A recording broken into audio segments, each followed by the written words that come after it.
एक व्यक्ति था।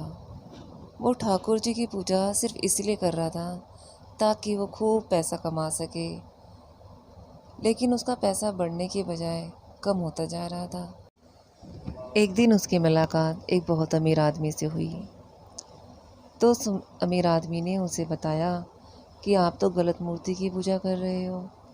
ठाकुर जी तो केवल अपने चरणों की भक्ति देते हैं या फिर जन्म मरण के बंधन काट देते हैं। धन दान देने वाली तो केवल माँ लक्ष्मी है, आप उन्हीं की सेवा करें।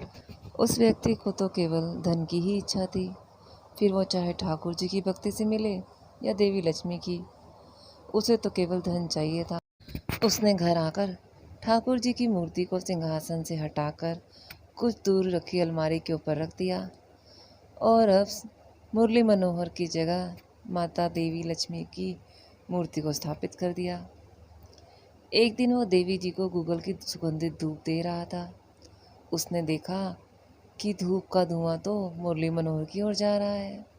उसे बड़ा गुस्सा आया और मन ही मन सोचने लगा, देना लेना कुछ है नहीं, धूप सूंघने को तैयार बैठे हैं, देवी की धूप को सूंघकर जूठी कर रहे हैं। उसने रुई ली और ठाकुर जी की नाक में ठूस दी।